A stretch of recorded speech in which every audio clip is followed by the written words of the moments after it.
Hi, this is Maggie from Design Code Debug Repeat. Welcome to the channel.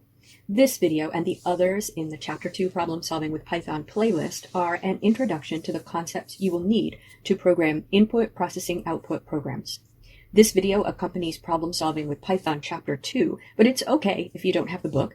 The videos stand alone as instruction on these topics. We're beginning in this video with variables, literals, and data types. Let's dive in. I have the idle console open here, and I urge you to open up the idle console and program along with me. Do that and experiment with the program as we go. That's the best way to learn. I'm going to begin by creating an editing window. We can practice a lot of concepts in the console, but usually you will be writing Python scripts, not experimenting in the console.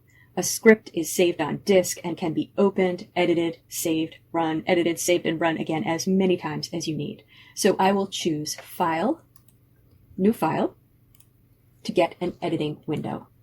And I'm going to write a very short program here so we can talk about literals, variables, and we'll refresh our memory on flow of control from the Chapter 1 videos. We'll write a simple program that asks the user the year they were born and tells them their age, or what age they will be this year, depending on what month they were born in. At the top, I'll fill in a quick docstring, which is basically documentation for the programmer or any other programmer reading the code. So I'll put 3 double quotes, and then I'll write, obtain the year the user was born, calculate their age, and report their age. Now I'm going to write birth underscore year equals int, open paren, input, open paren, and then in quotes, please enter your birth year, close paren, close paren. And on the next line, I'm going to write age equals 2023 minus birth year. And then on the last line, I'm going to write print, open paren, open quote, you will be, close quote, comma, age, comma, open quote, years old this year, close quote, close paren. Okay, and that's our program. Let's save it and run it. So I'm going to choose Save from the File menu and type a name. And I'm going to call it age underscore calculator. Choose a location and then click the Save button. And then from the Run menu, choose Run Module. Usually I just press F5, the key binding for that menu option. And the console comes up and it asks for the user's birth year. See how the cursor appears after the prompt and is blinking. It's waiting for the user's input. So I'll type a year, let's say 2000, and press enter.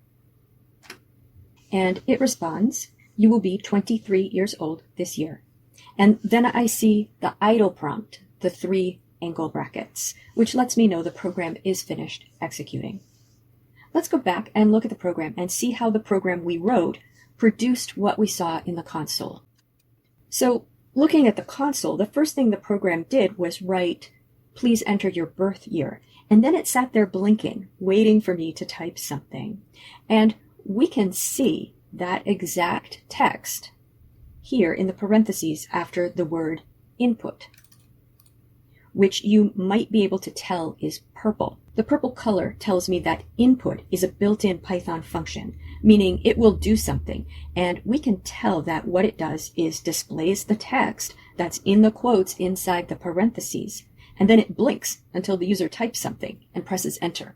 And then the program printed, you will be 23 years old this year. Where did the 23 come from? We can see that we have another purple function name, print. And in parentheses after that, we have you will be and years old this year. And between that, we have a name, age. And above that, we have age equals 2023 minus birth year. And if we do that math, we can see it comes out to 23. So with just a little detective work, even not knowing much about programming, we can see some pieces of what the program looked like executing. And we can see some behind-the-scenes math taking place. We might guess that input lets the user type something in, and print shows the user some text. We will examine that in some detail over this video and the next few, starting here with literals and variables. Our program contains both a literal and a variable. Several literals and two variables, actually. Let's start with the two variables. A variable is a value that you must name in your program so you can work with it, because while you're writing the program, you don't know what it will be when the program is running at runtime. So you need a placeholder for that value. Do you see anything like that in this program? A name that is holding the place for a value? How about birth year? We don't know what the user will type, but we hope they'll type something so our program can keep running. We want to use what they type in a calculation, the calculation of the user's age. So we need to name that value so we can work with it. Can you find the other variable? The other variable is age. We don't know what will be in age because it is being calculated from birth year, and we don't know what will be in birth year. It might be different every time the program runs, so we need a variable for age. Notice that both of these variables appear on the left side of assignment statements.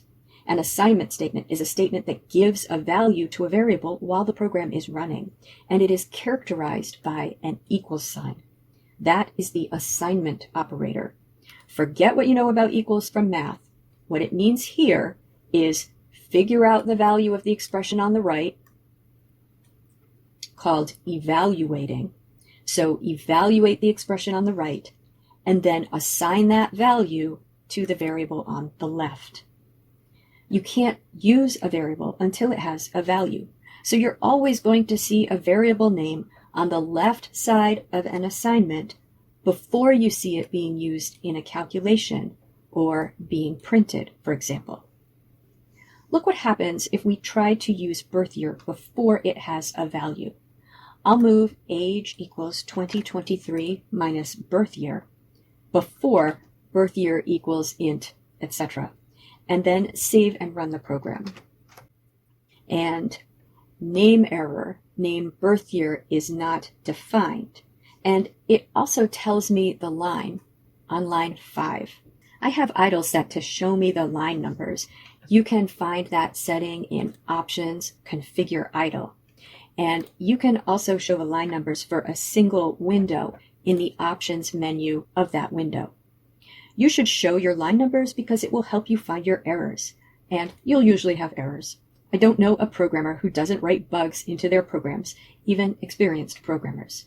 So on line 5, I have age equals 2023 minus birth year. And Python says birth year is not defined. So Python's trying to evaluate the right side of the assignment statement, which is 2023 minus birth year, and it can't because it doesn't have a value to substitute in for birth year. A variable is defined when it's on the left side of an assignment statement, and the right side must be something that Python can resolve to a value. Sometimes that's something really simple, like a single number. If I wrote age equals 30, then the right side evaluates to 30, and that will get assigned to age. But my expression is 2023 minus birth year, so Python needs to subtract whatever is assigned to birth year from 2023, and nothing has been assigned to birth year yet. This is partly about flow of control.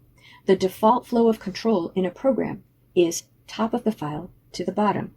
So somewhere above this line, age equals 2023 minus birth year, I need to have an assignment statement with birth year on the left side. I need to give birth year a value. Let's put the line back below line 6, in which birth year gets its value.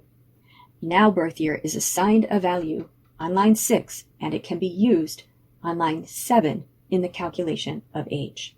So those are variables. They are placeholders for values. They are defined or get their values when they appear on the left side of an assignment statement, which is an equal sign. We can't use them until they're defined, and using them might mean including them in an equation or printing them. Now, what are literals? It's easiest to understand literals in the context of variables, otherwise the definition might seem strange. Literals are values that Python recognizes as literally evaluating to what we type. And some examples will help that make sense. 2023 is a literal. Python recognizes numeric literals. For this, I will go to the console and demonstrate. If I type 2023 at the console and press enter, Python evaluates it and responds with the value.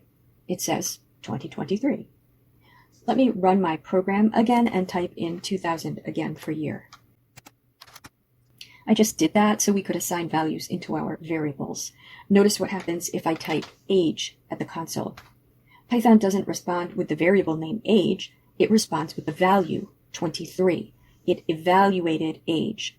Variables evaluate to their assigned values, but literals evaluate to what we type. Literals include numbers like 2023 and 3.14159. Don't put commas in the numbers though, as Python doesn't understand commas in numbers. And there are some special cases, but let's focus on two types of numbers here, integers or ints, and real or floating point numbers or floats. Integers are counting numbers or whole numbers, plus 0 plus negative whole numbers. So for example, negative 93, 0, and 1 million are all integers. Floats are numbers with a decimal part. This can also include negative numbers and 0, like negative 2.5, 0.0, and my approximation of pi from before, 3.14159. If you type out an integer or a real number, Python will recognize it as literally evaluating to the number you type. The other type of literal that we will learn about at this time is a literal string. String is a programming word for text, and strings are always enclosed in quotes. In Python, those can be single quotes or double quotes, as long as you use the same kind of quote on each end.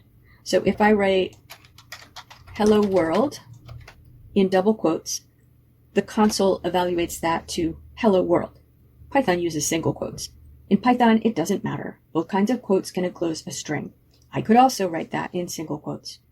Anything between the quotes is part of the string, and Python's not going to try to evaluate it or make meaning of it. There is an exception to that rule. There are special characters we can put in a string that Python will interpret specially. But to keep this simple for now, assume anything between quotes is part of the string, and Python's just going to consider it part of the string and not try to assign any meaning to it or interpret it in any special way. Now, before we end our conversation about literals and variables, let's just talk for a moment about variable names. How does Python know that you've typed a variable name?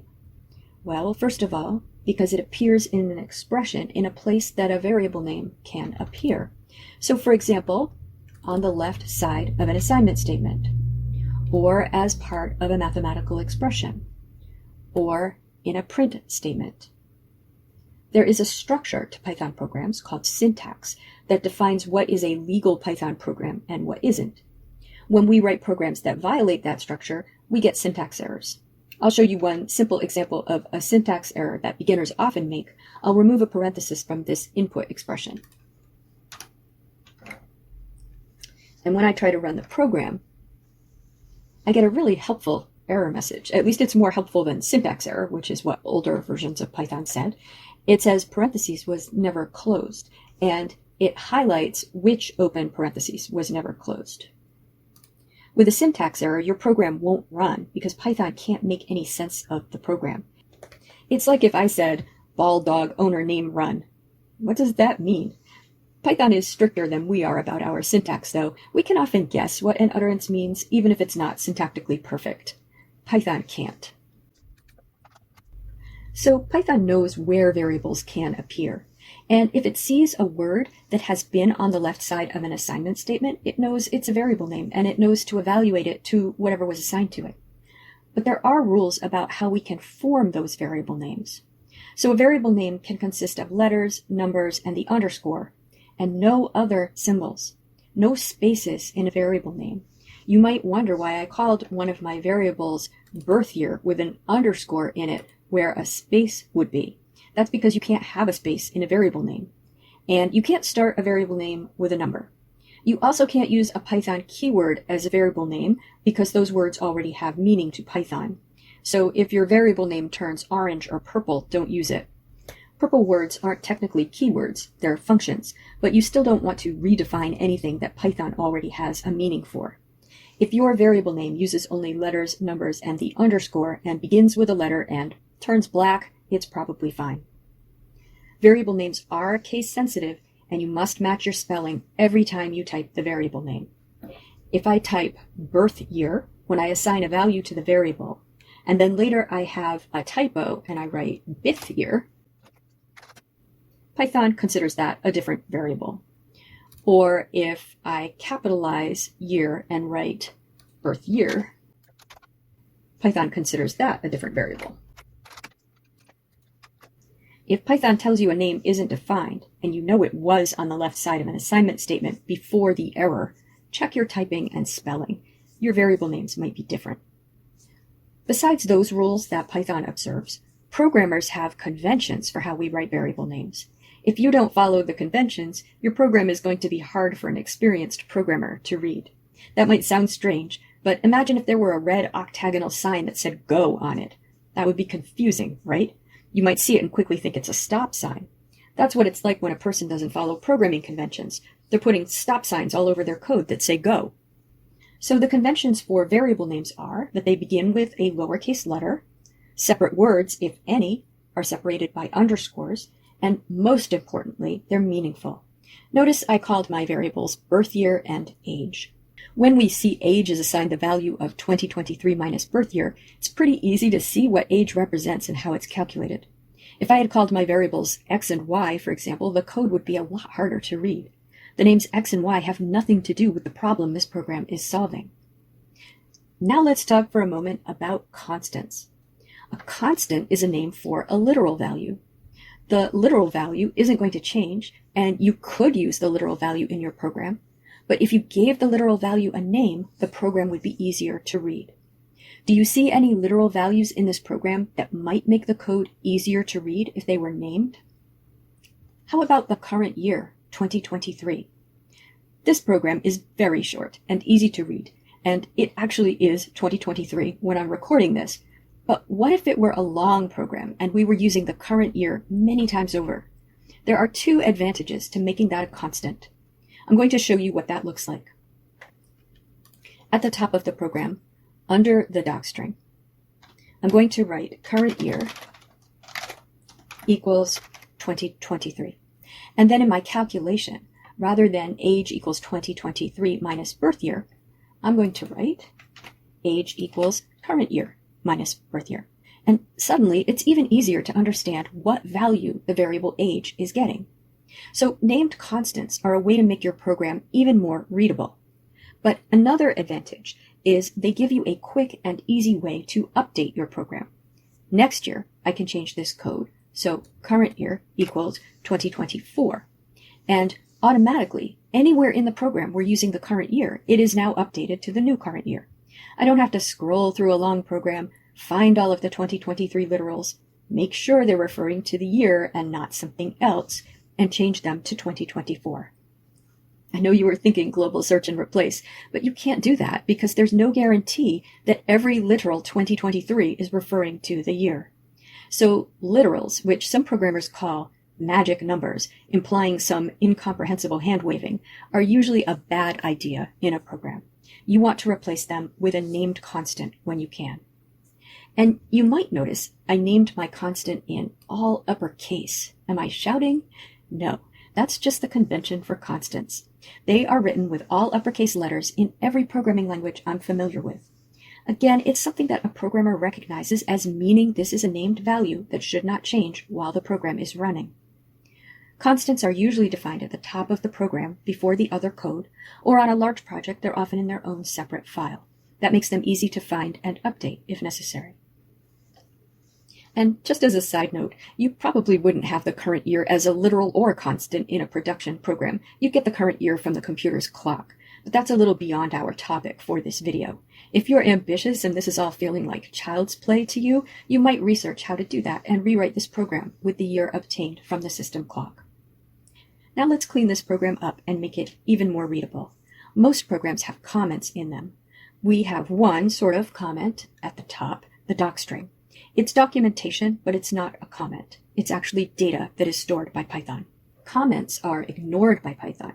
They're just for programmers to read, so another programmer can easily scan through your program and understand what it's doing. In an input processing output program, especially a short and simple one, you should expect to write 3 comments, one for the input section, one for the processing section, and one for the output section. Now that's just a guideline. You should include a comment anytime you think some explanation is helpful, or anytime you're writing code that the prior comment doesn't apply to. So usually it won't be 1 comment per line of code, but in this very simple program, it will be. Before the input statement, I will write # obtain the user's birth year. And then I will put in a blank line between the input section and the processing section. And I will put another # and write calculate the user's age this year. And finally, another blank line, and then # and report the user's age. Comments in Python are written like commands to Python. Notice how terse those are, yet they relate the code below them to the problem we're solving. They don't repeat the code. For example, a less useful comment might be get input from the user, or display result to the user. They're accurate, but they don't tell me anything about the problem this program is solving. I've seen experienced programmers give the advice, say why, not what. So why do we have an input statement? To get the user's age. If you find yourself repeating keywords like input, then you can improve your comment. Also note that comments go above code, not to the right of code. Another form of documentation we can add to our program is variable annotations. Notice that our program ran perfectly without comments or variable annotation.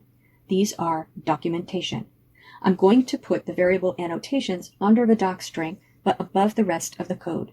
And with the variable annotations, I list out all of the variables and constants in the program and give their data type.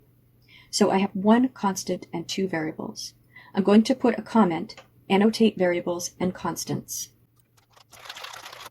And then I'll write the name of each variable or constant on a separate line. So current year, birth year, age. And then, this is important, a colon after each name. That's the 2 dots, not an equal sign. We're not giving these a value, we're saying what data type they are. This helps other programmers read our programs because you can do different things with data of different types. For example, we can do math on the numeric types int and float. So each of these is an integer, and the Python word for that is int. If they were real or floating point numbers, we'd write float. And if they were strings, we'd write str. Okay, wow, that's a lot. I'm going to end this video here. I urge you to experiment with this. Try retyping this program from scratch without looking at it, and see if you can get it syntactically and semantically correct. Try changing little things, like change the prompt and the output.